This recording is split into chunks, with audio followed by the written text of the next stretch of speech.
Halo Fitness Mania, selamat datang di Dunia Aderai. Kali ini saya akan membahas tentang 10 tanda prediabetes atau diabetes tipe 2 kita membaik. Ya, tandanya apa-apa aja. Memang kadang-kadang kita menggunakan yang namanya, kalau istilahnya, laporan daripada medical check-up sebagai salah satu yang namanya biomarker atau parameter kita ya untuk menentukan sebagai sebuah evaluasi untuk kita bilang, oh ternyata membaik. Tapi ada tanda-tanda yang sebenarnya tanpa kita harus istilahnya check up, kita bisa tahu oh ternyata hal itu membaik apa-apa saja ya. Tapi sebelumnya saya izin buat teman-teman, saya menjelaskan dulu kenapa sih teman-teman bisa sampai berada di dalam situasi prediabetes atau bahkan diabetes tipe 2 tersebut. Salah satu investigasinya adalah yang saya sering ceritakan sama teman-teman. Ketika sel kita tidak sensitif lagi terhadap insulin, makanya akhirnya kita ada di dalam situasi ini gitu. Nah, kenapa sel tidak sensitif lagi terhadap insulin? Yuk kita bahas sama-sama. Kalau kita berbicara makronutrisi, ada karbohidrat, ada protein, lemak. Paling sering kita makan apa, Des? Karbo. Karbo, betul. Nah, kalau karbo kita masukin ke dalam mulut kita, dirubah menjadi gula. Gula masuk ke dalam darah, gula darah kita menjadi meningkat. Nah, peningkatan gula darah itu disebut dengan yang namanya hyperglikemia gitu. Itu adalah suatu kondisi di mana kalau gula darah kita terlalu tinggi bukan ide baik, makanya kenapa ini nggak bagus buat syaraf kita ya. Makanya kenapa badan membuat satu yang namanya kalau istilahnya adaptasi secara fisiologis menciptakan keseimbangan baru gitu ya dengan makannya banyak, gula darahnya naik. Nah, gula darah harus diturunin. Kalau bahasa sederhananya teman-teman kadang-kadang kan sering bilang bahwa iya gula darah harus 90 sampai 100 mg per desiliter darah gitu. Iya. Siapa yang menurunkan gula darah tersebut? Yang menurunkan gula darah tersebut adalah kalau kita lihat pankreas kita melalui beta selnya mengirim hormon namanya insulin. Nah, jadi tujuannya adalah supaya apa? Supaya mengatasi supaya tidak terjadi permasalahan gula darah yang terlalu tinggi yang nanti akan menyebabkan sistem syaraf kita yang nggak baik. Nah, makanya kenapa itu sesuatu yang bahaya. Yang makanya saya sering bilang, misalnya terjadi yang namanya hyperlipidemia, hyperproteinemia, kelebihan protein, kelebihan lemak, itu masih nggak kenapa-napa. Tapi kalau kelebihan gula, sehingga gula darah kita terlalu tinggi, itu yang paling bahaya. Makanya kenapa badan cepat, begitu gula darah kita naik, dia harus menurunkan. Kesatu, alasannya penurunan itu karena memang bahaya, badannya punya mekanisme sendiri, mekanisme defensif tepatnya. Dan yang kedua juga, kemampuan pembuluh darah itu untuk istilahnya menampung gula yang terlalu berlebihan juga nggak tinggi. Makanya kenapa kalau seandainya kita makannya terlalu banyak ya dengan kalori yang begitu tinggi, sedangkan kebutuhan kemampuan gula darah kita gitu mempertahankan gula itu kalau sehat gitu ya, istilahnya hanya berapa puluh kalori, sedangkan kita makannya ratusan kalori gitu loh. Nah, makanya kenapa gula darah yang kelebihan itu diambillah untuk dimasukkan ke dalam sel. Oleh siapa? Oleh si insulin tadi. Makanya pankreas memproduksi insulin, memasukkan ke dalam sel. Nah, jadi sistem inilah yang dilakukan, ibaratnya gula darahnya naik, insulinnya hadir. Pada saat insulinnya hadir, gula darahnya turun, insulinnya ikutan turun lagi. Kita makan lagi, naik lagi, insulinnya hadir lagi. Gula darahnya turun, insulinnya ikut turun lagi. Kita makan lagi. Jadi keseringan makan, otomatis insulinnya hadir lagi, gula darahnya mau turunin lagi. Problemnya adalah keseringan terjadinya insulin hadir terus, makanya kenapa sel kita juga punya kapasitas, teman-teman sekalian. Nah, salah satu tempat penampungan gula di dalam sel tubuh kita, molekulnya disebut namanya glikogen. Itu paling banyak ada di liver dan ada di otot rangka kita kan. Nah, problemnya otot rangka nggak pernah dilatih sama teman-teman ya. Jadi ototnya terbatas. Nah, liver udah pasti terbatas kan, hanya paling kemampuannya menampung paling kurang lebih sekitar 100 kilokalori. Kalau otot mungkin katanya berdasarkan referensi bisa sampai 1.800 kilokalori loh kalau teman-teman tahu. Nah, tapi karena teman-teman nggak rajin latihan beban, makanya pada saat itu ketika livernya terbatas, ototnya terbatas, maka apa yang terjadi teman-teman sekalian? Otomatis dikembalikan lagi ibaratnya. Nah, kenapa dia dikembalikan lagi, kenapa dia terbatas? Inilah yang disebut dengan yang namanya sel menolak. Ketika sel menolak istilahnya insulin untuk hadir masuk, untuk memasukkan ke dalam sel. Karena sel bilang udah cukup, dan kamu lagi datang terus. Saya udah nggak mau, udah tahan cukup gitu. Nah, terjadilah namanya penolakan terhadap insulin tadi gitu. Makanya disebut namanya RI atau resistensi insulin. Apa kebalikannya RI? Yaitu ada disebutnya IS, yaitu adalah insulin sensitivitas. Jadi sensitivitas insulinnya malah tinggi. Nah, itu kebalikannya. Nah, makanya kenapa yang saya sering cerita, salah satunya adalah kalau rajin latihan beban, kita akan meningkatkan sensitivitas insulin. Tapi kita nggak pernah latihan beban juga. Jadi akhirnya makanya terjadilah resistensi insulin yang menyebabkan terjadinya apa nih teman-teman sekalian? Akhirnya si gula darahnya menjadi meningkat. Nah, ketika gula darahnya meningkat, ya di pembuluh darah kita, maka apa yang terjadi? Badan akan menciptakan yang namanya adaptasi secara fisiologis, lagi menciptakan keseimbangan baru. Makanya kenapa pemaknaan ini nanti diberikan yang namanya terminologi sakitnya apa gitu ya. Nah, yang terjadi kalau secara umum teman-teman akan bisa lihat yang terjadi adalah seperti ini. Ketika gula darahnya naik, yang ini makanya dibilang bahaya tadi kan ya teman-teman ya. Maka apa yang terjadi? Otomatis lemaknya juga meningkat, karena ketika nggak boleh masuk ke dalam sel si glikogen tadi, maka pada saat itu akan dibuang ke dalam sel lemak. Apakah sel lemak yang memang menerima lemak di situ sendiri, yang memang sudah didesain untuk itu, maupun yang tidak didesain untuk itu. Makanya kenapa disebut dengan namanya visceral fats atau lemak di dalam organ itu sebenarnya dia tidak didesain untuk itu. Makanya ada yang disebut dengan namanya terminologinya visceral fat atau ectopic fat. Jadi tidak didesain untuk di sana, ya taunya lemak bisa ada di otot, bisa ada di pankreas, bisa ada di liver, bisa ada di mana lagi gitu ya. Nah, jadi itu sesuatu yang akhirnya menyebabkan lemaknya jadi naik, trigliseridanya jadi naik, ukuran pinggangnya jadi otomatis naik. Nah, ini adalah penyebab daripada atau ciri-ciri daripada yang namanya kalau kita mengalami yang namanya resistensi insulin tadi gitu ya. Nanti pemaknaannya lain lagi ketika nanti pas dicek lagi ternyata gula darahnya terlalu tinggi, fasting glukosnya, akhirnya kita masuk ke dalam kategori yang namanya apakah prediabetes. Kalau seandainya HbA1c-nya udah lewatin 5,6, hampir 6,5, begitu 6,5 udah lewat persen, nah pada saat itu kita masuk dalam kategori diabetes tipe 2. Tapi poinnya teman-teman biar paham aja dulu. Nah, dengan kejadian sel tidak sensitif lagi terhadap insulin karena produksi insulin yang berlebihan, itu yang disebut namanya hyperinsulinemia, kelebihan dia. Nah, pada saat itu makanya dia menolak. Nah, pada saat itulah makanya terjadi tendensi-tendensi ini. Apakah tadi yang saya katakan tadi, ukuran pinggangnya jadi naik, lalu tekanan darahnya juga jadi naik. Nah, lalu terjadi yang namanya bintik-bintik hitam di kulit kita, terutama itu namanya dark patches, ya, terutama di kayak di apa deh namanya kalau di lipatan-lipatan kita. Lalu juga ada namanya skin text tuh mirip kayak jadi kayak daging yang tumbuh ya, kayak kutil. Makanya kenapa kalau orang gemuk pasti selalu punya hal tersebut, yaitu salah satu ciri-ciri daripada kita mengalami yang namanya resistensi insulin.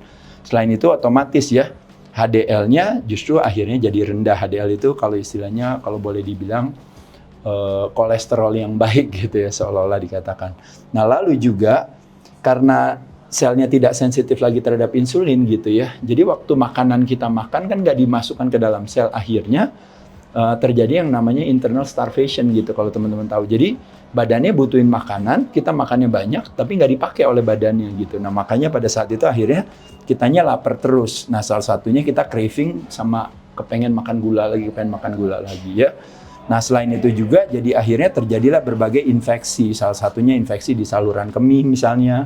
Lalu terjadinya imbalance secara hormonal, terjadi ketidakseimbangan secara hormonal. Karena kan teman-teman tahu, gara-gara terjadinya resistensi insulin itu akhirnya terjadilah yang namanya irregularity dalam hal mungkin menstruasi kalau bagi wanita, permasalahan-permasalahan hormonal seperti misalnya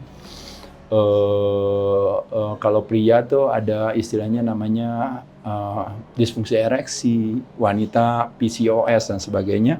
Akhirnya hal tersebut terjadi. Termasuk juga katanya swollen feet ya, kakinya bengkak. Lalu juga mungkin kalau bagi wanita ada jadi tumbuh rambut yang berlebihan, itu kan karena terjadinya imbalance secara hormonal, di mana wanita kalau dijajah oleh hormon itu ada estrogen, ada progesteron, ada testosteron, testosteronnya malah tinggi gitu. Nah, jadi hal-hal inilah yang kalau teman-teman tahu yang akhirnya terjadi pada diri kita. Nah, ketika kita punya pola perilaku yang baik, nah bagaimana sih caranya untuk mengoptimalkan atau improve sensitivitas insulin kita? Nah, teman-teman kan bisa lihat di video saya yang sebelumnya kan ya. Jadi beberapa strategi buat meningkatkan sensitivitas insulinnya. Nanti teman-teman tinggal Dunia Aderai resistensi insulin, klik aja itu, atau improve insulin sensitivitas. Nanti teman-teman akan ketemu dengan video saya tentang strateginya. Seperti yang saya ajarkan tentang teman-teman harus puasa, kontrol karbo, prioritas protein, olahraga pada saat perut kosong dan sebagainya, itu strateginya. Tapi apa yang teman-teman lakukan ketika teman-teman sudah menjalankan hal tersebut ya, tanpa perlu harus melakukan medical check up atau apa, terjadi tema kita hari ini, yaitu adalah tanda-tanda dari tubuh kita yang membuat situasi ini menjadi lebih membaik dengan kita punya pola perilaku yang bagus. Makanya kenapa saya katakan tadi, menyenangkan kalau ada intervensi medis yang hadir membantu kita dengan yang namanya pendekatan medikasi, gitu ya. Pendekatan medikasi itu adalah sesuatu yang sebenarnya kalau boleh dibilang ada satu hidden message atau pesan di balik daripada ketika kita makan obat. Obat itu menekan gejala kan. Jadi kita bersyukur ada obat yang nolongin kita sehingga kita bisa tarik nafas. Tapi di situ ada pesan tersembunyi yang mengatakan bahwa tuh kan udah dibantuin lo sama obat, udah dibantuin lo sama operasi, udah dibantuin lo sama berbagai pendekatan-pendekatan secara medikal ya. Nah pada saat itulah saatnya untuk kamu merubah perilaku kamu. Tuh kan kamu ayo dong, istirahatnya harus cukup. Lalu yang kedua ayo udah mulai olahraga yuk, jangan jarang olahraga, makannya mulai diatur kan kayak gitu. Atau misalnya teman-teman masih merokok, mengkonsumsikan alkohol yang berlebihan, ya dikurangin ya Pak. Nah jadi hal-hal tersebut yang akhirnya teman-teman pelan-pelan merubah perilaku, ketergantungan obatnya jadi semakin berkurang, akhirnya terjadilah yang warisan pola hidup sehat itu, yaitu ada kemandirian bukan ketergantungan kan. Dan pada saat itu apa yang terjadi teman-teman dengan merubah perilaku tersebut? Yang terjadi adalah tema hari ini, yaitu adalah 10 tanda yang akhirnya dari yang tadinya resistensi insulin akhirnya jadi sensitivitas insulinnya lebih baik setelah teman-teman melakukan berbagai hal strategi tadi, termasuk yang saya bilang tadi ya, latihan beban dan sebagainya. Nah beberapa tanda-tanda inilah yang sebenarnya teman-teman udah bisa lihat tanpa harus melakukan misalnya medical check up atau apa gitu. Tapi nanti boleh buat tambahan lagi medical check up, it's okay, nggak ada masalah. Tapi seperti yang saya katakan, ingat sekali lagi yang saya mau sampaikan sama teman-teman. Ini sebelum saya lupa, tadi hampir kelupaan. Jadi belajar itu adalah metodenya. Terima raport adalah evaluasi daripada metode kita. Betul kan? Nah tapi substansinya adalah sehat atau pintar kalau dalam hal ini. Nah jadi maksud saya teman-teman, jadi bukan sibuknya terima raport tapi lupa belajarnya. Itu yang disebut dengan namanya terperangkap di dalam sebuah metode, lupa memahami substansi. Nah, jadi maksud saya, ini sama juga teman-teman. Jadi metodenya adalah pola hidup sehat, latihan, diet, pengaturan pola makan, istirahat yang cukup, benar ya, kan di sini ya, puasa apa segala tadi di sini. Nah, iya kan? Nah, nanti kalau misalnya mesti medical check up, ini kan terima raportnya. Betul kan? Nah, tapi yang utama kenapa kita melakukan ini dan kita mau tahu evaluasi ini, karena kita ingin mempertahankan atau mengapresiasi sehat kita. Sehatlah yang menjadi konsekuensinya daripada perilaku kita ini. Nah tapi teman-teman kadang-kadang nggak ngelakuin ini, tapi sibuknya mau terima raport, ya nanti aja saya cek aja dulu. Pas dicek, oh ternyata raportnya masih bagus kok, ya udah ngapain saya lakuin ini gitu. Nanti kesalahpahamannya di sana, maksudnya itu ya. Nah, jadi secara umum teman-teman sekalian, setelah teman-teman merubah ulah perilaku teman-teman, akhirnya terjadilah sensitivitas terhadap insulin yang menjadi lebih meningkat, maka teman-teman akan bisa melihat apa yang terjadi. Bener loh, ternyata dengan saya pola perilaku yang lebih baik, akhirnya nomor pinggang saya jadi turun. Nah itu biasanya cerminan daripada ketika yang namanya si molekul trigliserida atau cadangan energi yang ada di dalam sel lemak kita tadi berkurang. Makanya kenapa nomor pinggangnya turun tuh teman-teman. Itu satu sign yang bagus. Oh iya bener, tadinya pinggang saya dari 38 atau dari 42, akhirnya sekarang jadi 36. Nah berarti itu jadi satu sign yang baik buat terjadinya improvement. Wah berarti I'm doing the right things nih, I'm on the right track, bener jalan. Selain itu pas dicek, ternyata bener loh ototnya meningkat gitu. Otot meningkat juga hubungannya sama energinya juga bagus, biasanya relate juga dengan biasanya malah HDL-nya jadi naik kan gitu. Nah teman-teman bisa lihat di sini teman-teman sekalian, ini kita bisa melihat itu dari apa? Dari karena ulah perilaku kita. Mulai dari pola makan, mulai dari pola gerak, teman-teman melakukan berbagai aktivitas itu yang mencerminkan akhirnya iya rasanya itu. Nanti kalau teman-teman lihat dengan situasi ini, 1, 2, 3, 4 ini, teman-teman pasti kalau seandainya harus terima raport, ya istilahnya harus medical check up, pasti hasilnya akan baik. Teman-teman akan bisa lihat itu. Nah jadi poin saya, jangankan harus ngetes itu, teman-teman rasain aja sendiri dulu ininya ya. Nah, lalu yang kelima, teman-teman juga sama ya. Kayak yang tadi, permasalahan misalnya skin tag, kutil, atau hitam-hitam, dark patches itu pelan-pelan jadi berkurang gitu. Atau bahkan terakhirnya bisa jadi hilang atau mengecil kan gitu ya. Jadi kadang-kadang orang kalau misalnya pola perilakunya nggak dirubah, olahraganya nggak dilakuin, nggak melakukan puasa nggak apa, terakhirnya malah dioperasi yang si kutil atau itunya. Kan itu kesalahpahamannya di sana ya.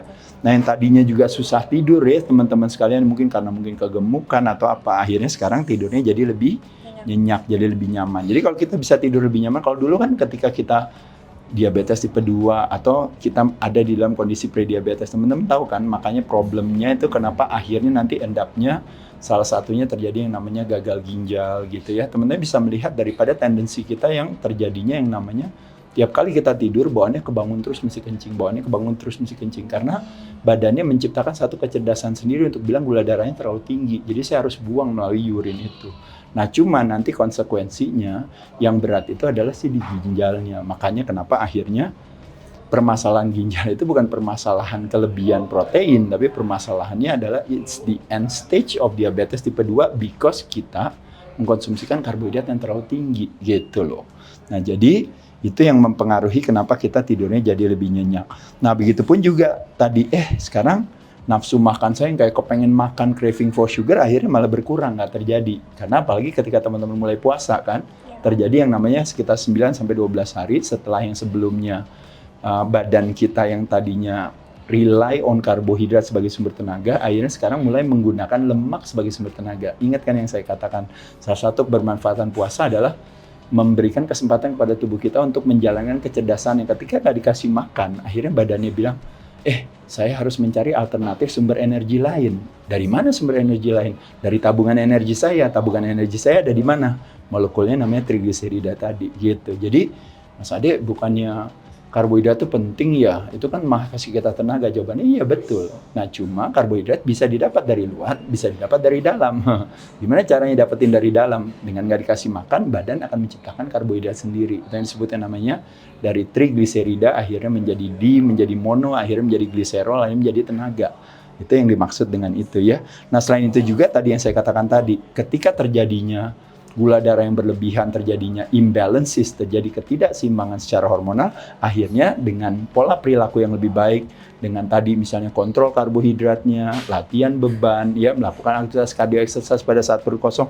Nah pada saat itu akhirnya masalah period ini menjadi lebih reguler, lebih lancar. Nah selain itu juga, ya ini teman-teman, kulitnya jadi lebih bersih, mendadak gitu ya. Nah itu yang saya suka sering, ini yang paling sering orang-orang tanya sama saya kan, ibaratnya saya skincare-nya apa gitu ya. Teman-teman sekali lagi yang seperti saya katakan tadi, apa yang terlihat di luar bagus biasanya adalah cerminan daripada apa yang sehat di dalamnya.